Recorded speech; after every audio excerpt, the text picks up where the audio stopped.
माणसानं एकतर अपघातात कोणी जखमी होऊ नये, कोणाचा मृत्यू होऊ नये आणि कुणाचा गाडीचा अपघातही होऊ नये।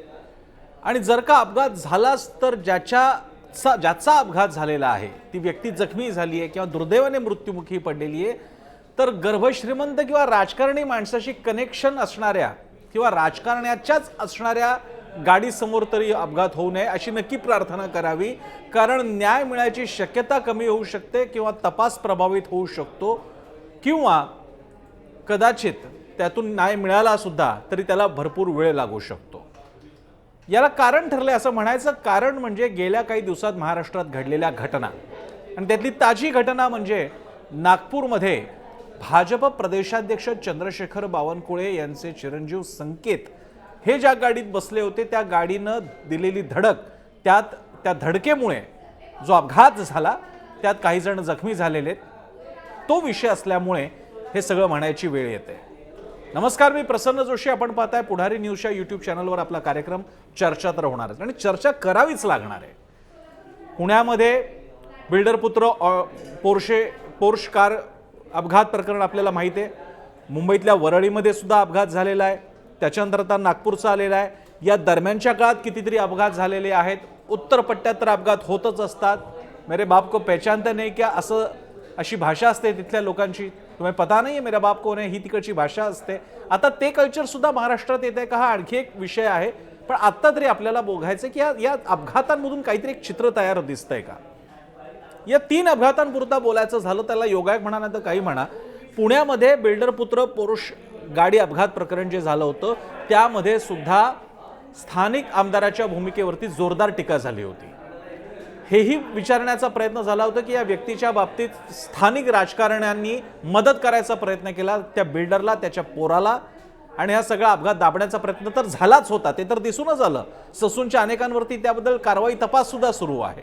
इतकंच काय, जी शिक्षा सुनावण्यात आली होती जुवेनाईल कोर्टाकडनं त्यावर सुद्धा भयंकर टीका झाली, त्याचे विनोद बनले, निबंध लिहायला सांगितला होता फक्त। नंतर आपण येतो मुंबईच्या अपघाताकडे। पुन्हा एकदा एक इन्फ्लुएन्शियल माणूस जो एका पक्षाशी, जो शिंदेच्या शिवसेनेशी संबंधित होता, त्याच्यावर त्वरित कारवाई करत त्याला पक्षातून दूर करण्यात आलं। पण सगळं झाल्यानंतरच्या मधल्या काळामध्ये जे गोल्डन आवर्स महत्त्वाचे असतात तपासाचे, त्यावेळी त्या पोराला तिकडनं त्याचं पलायन झालं, मग पोलिसांनी त्याला शोधलं, मग त्याच्यावरती कारवाई झाली। पुन्हा एकदा श्रीमंत माणूस किंवा बाप आणि त्याचा रंगेल पोरगा, आणि तो गाडी दारू पिऊन वेगात हाकत होता, गाडी चालवत होता आणि एका आमच्या कोळी बांधव असलेल्या महिलेच्या फरफटत जाऊन त्याच्यामध्ये मृत्यू झाला। एवढी वेदनादायी गोष्ट घडली। याच्यातून आपण सावरतोय न सावरतोय तोच आता नागपूरचं प्रकरण दिसून आलं। यामध्ये एका बाबतीत मात्र खरंच आभार मानले पाहिजेत, बरं वाटलं पाहिजे आपल्याला की याच्यात कोणाचाही मृत्यू झाला नाही, जखमी झाला नाहीये ना, गाडीतल्या त्यांना काही झालं त्यांना व्हायचं कारणच नाही। एवढी मोठी महागडी गाडी असल्यानंतर सगळ्या प्रकारच्या सोयी असतात त्यामध्ये, पण बाहेरच्या कोणाला बाहेरचे जखमी झालेले आहेत आणि त्याबद्दल मात्र मृत्यू कोणाचा झाला नाही आणि कोणाचाही होऊही नये। संजय राऊतांचं म्हणणे त्याच्यातले 2 जण अत्यवस्थ आहेत किंवा खूप जखमी झालेले आहेत। चंद्रशेखर बावनकुळे म्हणतात जखमी किंवा मृत्युमुखी कोणी पडलेलं नाहीये, कोणीच मृत्युमुखी पडू नये ही तर आपली प्रार्थनाच आहे। पण प्रश्न असा आहे, त्यानंतर काही प्रश्न उपस्थित झाले की या गाडीमध्ये संकेत होता हे आता मान्य आहे, तो ड्रायव्हरच्या बाजूच्या सीटवर होता असं म्हटलं जातंय। पोलिसही आता म्हणतात की तो होता गाडीमध्ये। 2 आणखी जण होते मित्र त्याच्याबरोबरचे, ते मद्यधुंद होते। आता संकेत मद्यावस्थेत, मद्य प्यायलेल्या अवस्थेत होता की नाही हे माहीत नाही, कारण सगळं प्रकरण 2 दिवसानंतरचं आहे। आता 2 दिवसानंतर तुमच्या बॉडीतले ट्रेसेस सापडणार की नाही टेस्टसाठी हा पुढचा मुद्दा आहे। आणि या पार्श्वभूमीवरती हा तपास प्रभावित होऊ नये म्हणून आपण काही बोलणार नाही असं बावनकुळे म्हणतात। प्रश्न असा आहे की तुम्ही कोणी न बोलता सुद्धा राजकारणी माणसाचं असं काही प्रकरण घडलं की पोलीस मुळातच दबावात असतात। त्यात आता ज्या काही प्रकारच्या प्रतिक्रिया सत्ताधाऱ्यांकडून येतात की विरोधक याचं राजकारण करतात, विरोधक म्हणतात की यामध्ये काळाबेरा आम्हाला दिसते, तपास नीट चाललेला नाहीये। गाडी जेव्हा पोलीस स्टेशनमध्ये आणण्यात आली ती गाडी, संबंधित गाडी, त्याचा नंबर, त्याची नंबर प्लेटच दिसत नव्हती, हा काय प्रकार आहे। या सगळ्या मुद्द्यांमध्ये पुन्हा पुन्हा प्रश्न उपस्थित होतो की जेव्हा असा अपघात घडतो त्यासाठीची प्रोसिजर काय आहे। त्या ड्रायव्हरसह आतल्या गाडीतल्या लोकांची टेस्ट करून घेणं, विविध प्रकारच्या मेडिकल कंडिशनच्या टेस्ट, त्यामध्ये ते कुठल्याही सबस्टन्सच्या, ड्रग्ज वगैरे सबस्टन्स किंवा दारूच्या अंमलाखाली होते का हे पाहणं, जरी गाडी ड्रायव्हर चालवत असला तरी लक्षात घ्या ड्रायव्हरला सुद्धा स्वतःचं पोटा पाण्याचं आणि कुटुंबाचं असतं, तो इतका वेगात गाडी का चालवत होता हेही बघावं लागेल. त्याच्यावरती या लोकांचा दबाव होता का ते बघावं लागेल. आणि यानंतर आपल्याला मुळात मी नागपूरची घटना फक्त मी आता एक साईड मुद्दा असावा म्हणून आणि तो ताजी घडलेली म्हणून मी घेतोय. माझा बेसिक मुद्दा आहे की या घटना फक्त एवढ्या नाहीत. राजकारणी किंवा गर्भश्रीमंत लोकांच्या महागड्या गाड्या चालवणारी त्यांची पोरं सगळीच काय वाया गेलेली नसतात, पण बहुतांश जेव्हा अशा घटना समोर घेतात, महाराष्ट्रातच नाही देशामध्ये एक भयानक हिट अँड रन कल्चर बनत चाललेलं आहे आणि याची आपल्याला सगळ्यांना जाणीव असली पाहिजे. मी जसं मगाशी म्हणालो तसं उत्तर पट्ट्यामध्ये तर हे भयानक आहे. तिकडे आता चांगले रोड झालेले आहेत, गाड्या तशा चालवल्या जातात आणि जर का काही गाडी धडकली, ॲक्सिडेंट झाला, एकतर ते थांबवते नाही, त्यांना कोणी पकडू शकत नाही. पकडल्यानंतर ते पोलिसांना दमात घेतात आणि स्थानिक राजकारण्यांचे असल्यामुळे पोलीस दबावात येतात. महाराष्ट्रात आता ते वाढत चाललंय की काय अशी शंका वाटते. विशेषतः ज्या प्रकारे पुण्यातलं पोर्श किंवा त्या गाडीचं जे अपघात प्रकरण झालं होतं बिल्डरच्या, ते जास्त भयानक यासाठी आहे, त्या बिल्डरला किंवा त्या संबंधित लोकांना त्याच्या म्हणजे तो बिल्डर स्वतः, त्याचा पोरगा आणि त्याचा आजा म्हणजे बिल्डरचे वडील, या सगळ्यांना असं वाटणं की ही सिस्टीम मॅनिप्युलेट होऊ शकते, ससूनपर्यंत मॅनेज होऊ शकते. याचा अर्थ आपण कुठे आहोत? नशीब सीसीटीव्हीचा शोध लागलेला आहे आणि सीसीटीव्हीचं फुटेज असतं, ते दाखवावं लागतं, लोक असतात आजूबाजूला म्हणून या गोष्टी समोर तरी येतात. नाहीतर हायवे आणि आतल्या कुठल्या तरी स्टेट हायवेज किंवा आतले रस्ते रात्रीची वेळ याच्यात असे किती अपघात झाले असतील, किती माणसं मेली असतील, जखमी झाली असतील, याचा हिशोब नाही आणि न्याय सुद्धा त्यांना मिळाला नसेल.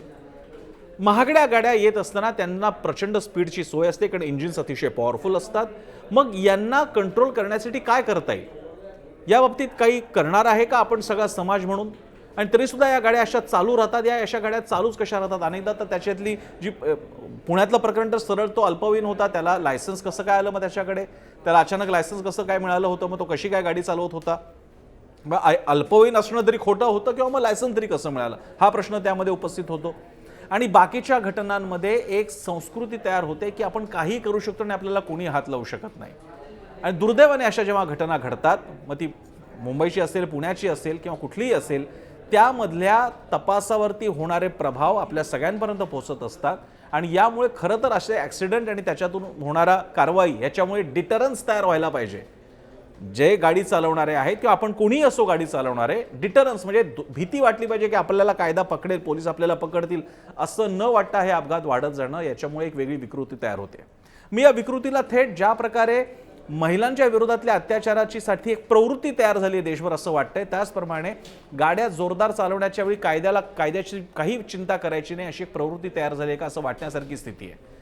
आणि कुठे बघायला मिळतं आपल्याला? गाड्या कशाही पार्क करणं असेल, तुम्ही कुठेही जा, लग्न समारंभाचा कार्यक्रम असेल आणि जर का त्याला स्वतःचं पार्किंग नसेल, गाड्या कशाही पार्क करणं असेल, गाड्या कशाही ओव्हरटेक करणं असेल, गाड्या कशाही चालवणं असेल, प्रचंड हॉर्न वाजवणं असेल, छोट्या छोट्या गोष्टींवरनं वाढणारे वाद आणि भांडणं असतील, ती प्रसंगी हाणामारी सुद्धा होऊ शकते.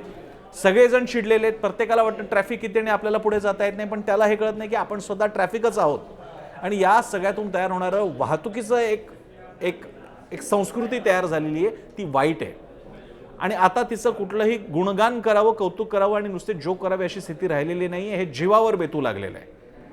इथे गाडी केवळ मजेत कोणीतरी चालवत असेल, पण अनेक वेळा होतं असं की गाडी फ्रस्ट्रेट झालेला ड्रायव्हर असेल, पटकन तो गाडी चालवतो, त्याला वेगात पोहोचायचं असतं, सवय नसते पेशन्सची, गाडी कशा प्रकारे हाताळावी, कशा प्रकारे ओव्हरटेक करावं, ओव्हरटेक करायला जागा आहे की नाही, मुळात ते अलाउड आहे की नाही, यासाठी रस्त्यामध्ये ज्या डिव्हायडर लाईन्स असतात त्या समजून घ्याव्या लागतात तुम्हाला, त्यासाठी त्यांनी जागा ठेवली आहे की नाही, याचा काही विचार न करता या ज्या घटना घडतात त्याच्यामुळे अपघात वाढलेले आहेत.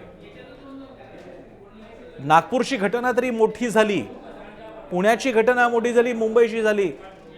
दक्षिण महाराष्ट्रातल्या एक महत्त्वाच्या राजकारणाचा मुलगा आपल्या मैत्रिणीसह अशाच प्रकारे गाडीतून जात असताना असाच त्याने अपघात केला आणि ते प्रकरण दडपण्याचा प्रयत्न झाला, अशी खात्रीशीर माहिती आहे. या अशा अनेक घटना असतील. मी जसं म्हणालो तसं यातल्या काही घटना तर कदाचित समोरही येणार नाही, पण यामुळे तुमच्याही राजकारणी असो किंवा श्रीमंत असो यांच्याही मुलांच्या जीवाशी हा खेळ नाही का?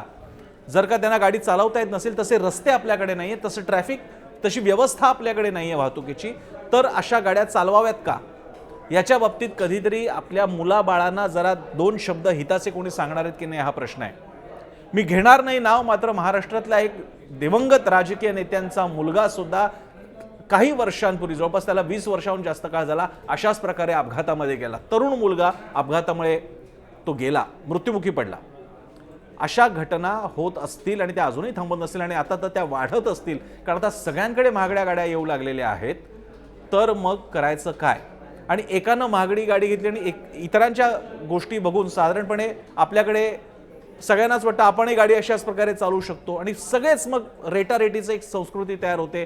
आणि म्हणूनच महाराष्ट्रामध्ये, मुंबई सोडता उर्वरित महाराष्ट्रामध्ये किंवा अन्य ठिकाणी सुद्धा 4 व्हीलर चालवणं ही एक भीतीदायक गोष्ट झाली की काय, अशी स्थिती आहे. मुंबई पुढे एक्सप्रेस हायवे असेल किंवा अन्य ठिकाणी असेल, अशा असंख्य अपघात घडलेले.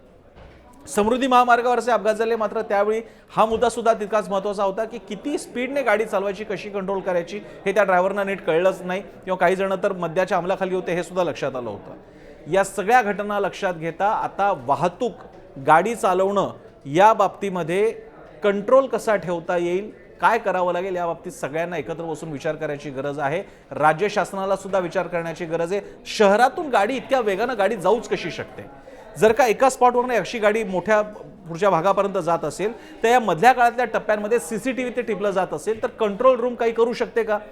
जर का वाहतूक पोलीस जाऊन त्यांना पकडू शकले, अडवू शकले, तर ही गाडीचा अपघात थांबवता आला असता का? असे अनेक मुद्दे उपस्थित होतात. आणि आज सुदैवाने AI, CCTV या सगळ्यामुळे हे करणं शक्य आहे.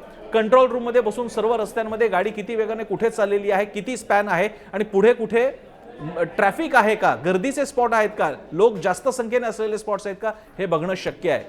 आणि याचा सगळ्याचा विचार करून या अपघातांवर नियंत्रण आणावं लागेल. सगळ्यात महत्त्वाचं म्हणजे कोणाही असो, गरीब श्रीमंत म्हणण्यापेक्षा आता गाड्या श्रीमंतांकडे असतात आणि महागड्या गाड्या तर नक्की श्रीमंतांकडे असतात. त्यांनी आपले जे कुलदीपक आणि कुलदीपिका आहेत, या सगळ्यांनाच हे समजवण्याची गरज आहे की तुमच्या या गाड्या तुमच्या सोयीसाठी जरी असल्या तरी हा रस्ता मात्र आपल्या पिताश्रींनी विकत घेतलेला नाहीये, कुणाच्याच पिताश्रींचा तो नाहीये, तो सर्वसामान्य जनतेचा आहे. रस्त्यावर चालण्याचा पहिला अधिकार सामान्य जनतेचा आहे. त्यामुळे गाड्या नीट चालवा, स्वतःला जपा आणि इतरांचे जीव घेऊ नका. तुम्हाला काय वाटतं या विषयाबद्दलचा तुमचा मुद्दा काय, जरूर आम्हाला सांगा. यूट्यूबच्या खाली या आमच्या व्हिडिओच्या खालच्या कमेंट्समध्ये शेअर करा हा व्हिडिओ, सबस्क्राईब करा, म्हणजे तुम्हाला अपडेट्स मिळत राहतील. मी स्वतः फेसबुक, इंस्टाग्राम आणि एक्सवर आहे. पुढारी न्यूज सुद्धा एक्स, इंस्टाग्राम आणि फेसबुकवर आम्हाला फॉलो करा आणि पाहत राहा पुढारी न्यूज, कारण पुढारी न्यूज म्हणजे आवाज जनतेचा.